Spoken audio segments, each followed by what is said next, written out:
Hello friends, welcome to my channel Yashtech poly. तो आज हम लोग स्टार्ट करेंगे केमिकल टेक्नोलॉजी फर्स्ट में। आज हम लोग शुगर इंडस्ट्री के बारे में पढ़ेंगे कि शुगर इंडस्ट्री शुगर मैन्युफैक्चर कैसे करता है, जो हमारी शुगर की फॉर्मेशन होती है वो कैसे होती है। तो अगर आपने इससे पहले के लेक्चर नहीं देखे होंगे तो प्लेलिस्ट में हमारे वीडियो है, वहाँ से जाके लेक्चर को आप लोग देख लें। तो चलिए स्टार्ट करते हैं शुगर इंडस्ट्री को। शुगर इंडस्ट्री में क्या होता है कि इसमें शुगर का फार्मेशन होता है, यानी कि इसमें चीनी बनती है। तो क्या करते हैं, हमने यहाँ से केन लिया। केन का मतलब कि जो गन्ना होता है उसको हम लोग लेते हैं। केन हम लोगों ने यहाँ से लिया ऊपर से, तो केन लिया तो ये हमारी क्या लगी होती हैं, 4 प्रेशर मिल लगी होती हैं, क्योंकि गन्ने में से हमें क्या निकालना है, जूस निकालना है। तो इसलिए यहाँ पे क्या 4 प्रेशर मिल लगी होती हैं। तो हमने केन को जब प्रेशर दिया तो उसमें से क्या हुई, जूस निकली। जूस निकली तो सबसे पहले केन पहली प्रेशर मिल में आई तो उसमें से कुछ जूस निकली। फिर दूसरी प्रेशर मिल में आई तो उसमें से भी कुछ जूस निकलेगी। और तीसरी और चौथी में जब आएगी तो इसमें हमें क्या मिलता है कि इसमें हमें पानी की छिड़काव करनी पड़ती है। प्रेशर मिल 3 और 4 में पानी का छिड़काव करना पड़ता है। तो इससे जो जूस मिलता है उसको हम लोग क्या बोलते हैं, वीक जूस बोलते हैं। मतलब कि वो जूस जो होता है उसकी कंसंट्रेशन बहुत ही कम होती है। ठीक है। और हमें यहाँ से क्या मिलता है, बगास मिल जाता है। यहाँ से हमें क्या मिलता है, यहाँ से हमें बगास मिल जाता है। ठीक है, यहाँ पे क्या हमें मिल रहा है, बगास मिल रहा है। यहाँ से हमें क्या मिल जाता है, बगास मिल जाता है। तो अब जो प्रेशर मिल 1 से, यानी जो पहली प्रेशर मिल है, यानी जो हमारी ये प्रेशर मिल है, इससे जो जूस मिलेगी इसको हम लोग कहाँ भेजते हैं, इसको हम लोग भेजते हैं इजेक्टर में। यहाँ पे लगा होता है open pan evaporator, sorry ejector नहीं, ओपन पैन इवोपरेटर या तो फिर थिकनर में इस जूस को हम लोग भेजते हैं। थिकनर का वर्क या तो फिर ओपन पैन इवोपरेटर का वर्क क्या होता है, हमने पिछली लेक्चर में बताया था कि जो ओपन पैन इवोपरेटर होता है उसका वर्क होता है कंसंट्रेशन को इंक्रीज़ करना। यानी जो हमारी जूस मिलेगी, यानी हमने यहाँ से पहली प्रेशर मिल से जो जूस मिली उसको फिर हमने ओपन पैन इवोपरेटर में भेजा। फिर दूसरी प्रेशर मिल से जो जूस मिली उसको भी हमने ओपन पैन इवोपरेटर में भेजा। फिर जो तीसरी प्रेशर मिल से जो जूस हमें मिलती है उसको हम लोग पहले फर्स्ट वाले में भेजते हैं, क्योंकि वो पूरी तरह से जूस देता नहीं है। तो इसमें H2O डाल के फर्स्ट वाले में भेजते हैं। यानी कि जो ये है, यानी जो प्रेशर मिल इससे जो जूस मिल रही है, देख सकते हैं आप लोग, यहाँ से जा रही है किसमें, इस वाले फर्स्ट में जा रही है। और जो प्रेशर मिल 4 से जूस मिल रही है तो उसमें हमने H2O डाल के प्रेशर मिल 2 में भेज दिया। अब इन दोनों में क्या होता है कि ये चली जाती है किसमें, इस वाले थिकनर में। ये सब जूस इसमें थिकनर में चली जाएंगी। तो जब ये थिकनर में जाती हैं तो हमारे जो जूस होता है वो काफ़ी पतला होता है। तो उसकी कंसंट्रेशन को इंक्रीज़ करने के लिए हम लोग यहाँ पे ओपन पैन इवोपरेटर लगाते हैं। अब देखो ओपन पैन इवोपरेटर क्या करेगा कि उसकी कंसंट्रेशन को, उस जूस की कंसंट्रेशन को इंक्रीज़ करेगा। और हमने देखा यहाँ पे हमने क्या लगाया हुआ है, स्टीम लगाया हुआ है।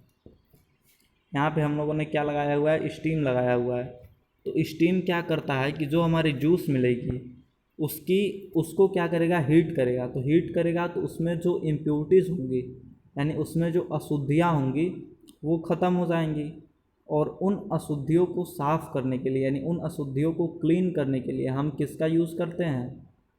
काफ़ी बढ़िया क्वेश्चन है और पूछा भी जाता है कि जो इम्प्योरिटीज़ होती हैं केन में, तो उनको हटाने के लिए हम किस किस चीज़ का यूज़ करते हैं। तो हम यूज़ करते हैं किसका, लाइम का, SO2 का और CaHSO4 का, CaHPO4 का, यानी कैल्शियम हाइड्रोफॉस्फेट, लाइम और SO2 का हम यूज़ करते हैं इम्प्योरिटीज़ को हटाने के लिए, जो कि जूस में क्या होती हैं, प्रेजेंट होती हैं। ठीक है। अब हमने ओपन पैन इवोपरेटर से क्या मिला, हमें कुछ इसमें तो अशुद्धियाँ मिलेंगी, कुछ तो हट जाएंगी। और कुछ को हम कहाँ भेजते हैं, यहाँ भेजते हैं रोटरी ड्रम फिल्टर में। हमने रोटरी ड्रम फिल्टर पिछले लेक्चर में पढ़ाया था। क्या होता है रोटरी ड्रम फिल्टर? होता है कि वो सॉलिड को बाहर कर देता है। रोटरी ड्रम फिल्टर जो होता है वो सेपरेशन का वर्क करता है। तो वो जो हमारे सॉलिड यानी जो इम्प्योरिटीज़ होंगे उनको बाहर कर देगा और हमें यहाँ से लिक्विड मिलेगी। फिर हमने इस लिक्विड को कहाँ भेजा? यहाँ से हमें लिक्विड मिली, तो इस लिक्विड को हमने कहाँ भेजा? फिर हमने भेज दिया मल्टीपल इफेक्ट इवोपोरेटर में। कहाँ भेजा? मल्टीपल इफेक्ट इवोपोरेटर में। मल्टीपल इफेक्ट इवोपोरेटर का वर्क क्या होता है कि ये और भी ज़्यादा कंसंट्रेशन को क्या करता है? इंक्रीज़ करता है। यानी हमारे जूस को ये क्या करेगा? और भी ज़्यादा गाढ़ा बनाएगा। क्या? कौन सा? Multiple effect evaporator. इसमें क्या होता है कि इसमें जो हमारी प्रेशर होती है वो कम होती है, यानी इसमें प्रेशर डिक्रीज़ होती है और ये हमारी क्या, ये कंसंट्रेशन यानी जूस की कंसंट्रेशन को क्या करेगी? और गाढ़ा बनाएगी और ज़्यादा इंक्रीज़ करेगा। फिर जो मल्टीपल इफेक्ट इवोपोरेटर से जो हमें मिलेगी उसको हम लोग कहाँ भेजते हैं? उसको हम लोग भेजते हैं वैक्यूम पैन क्रिस्टलाइज़र में। वैक्यूम पैन क्रिस्टलाइज़र क्या करता है कि ये कंसंट्रेशन को और बढ़ाता है और हम जेट कंडेंसर इजेक्टर में भी भेजते हैं। हमने इजेक्टर का वर्क बताया था। इजेक्टर क्या होता है? ये वैक्यूम को क्रिएट करने का वर्क करता है। ठीक है, इजेक्टर वैक्यूम को क्रिएट करने का वर्क करता है। तो हमने यहाँ से मल्टीपल इफेक्ट इवोपोरेटर से हमें जो जूस मिली उसको हमने कहाँ भेज दिया? उसको हमने भेज दिया वैक्यूम पैन क्रिस्टलाइज़र में। वैक्यूम पैन क्रिस्टलाइज़र में भेजा। अब वैक्यूम पैन क्रिस्टलाइज़र में हमने भेज दिया जूस को, तो और हमारी जूस क्या हो जाएगी? गाढ़ा हो जाएगी, यानी उसकी कंसंट्रेशन इंक्रीज़ हो जाएगी। अब हम लोग यहाँ पे एक सब्सटेंस का नाम है जिसका नाम है मदर लिक्वर। जिसका नाम क्या है?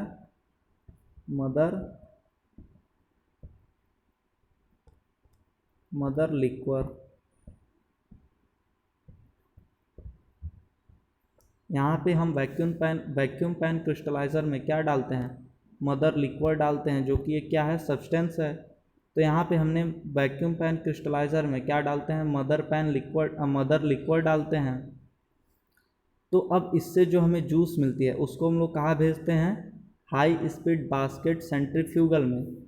अब हमने बताया था सेंट्रीफ्यूगेशन क्या होता है कि ये सॉल्वेंट में से यानी जो सॉलिड और लिक्विड है उसके मिक्सचर में से काफ़ी छोटे यानी काफ़ी फाइन पार्टिकल्स के सॉलिड को क्या करता है? बाहर करता है। तो यहाँ पे वर्क होगा सेंट्रीफ्यूगल का।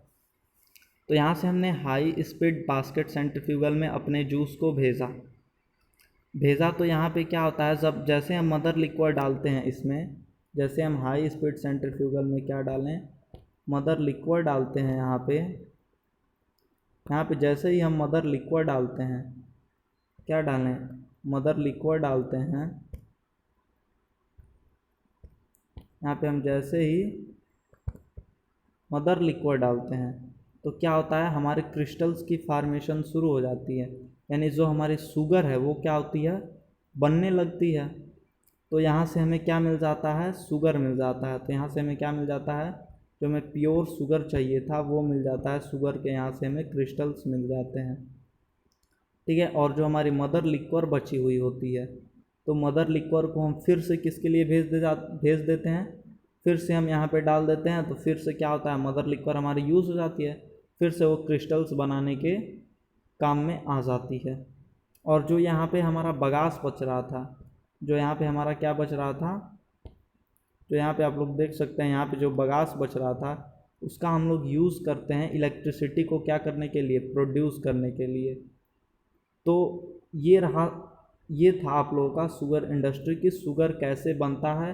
काफ़ी इजी वे है, शुगर बनाने का तरीका काफ़ी इजी है। तो ऐसे बनता है हम लोगों का शुगर, यानी कि शुगर को बनाना हो तो हमें रॉ मटेरियल क्या चाहिए था? गन्ना चाहिए था। तो गन्ना रहेगा तो हमारी क्या बन जाएगी? शुगर बन सकती है। ठीक है, शुगर बनेगी। तो ये था आप लोगों का पार्ट 1 शुगर इंडस्ट्री का। इसमें केवल हमने डायग्राम की बात की है।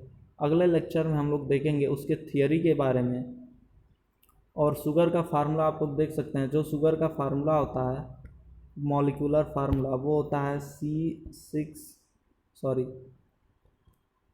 C12H22O11, ये होता है शुगर का फार्मूला।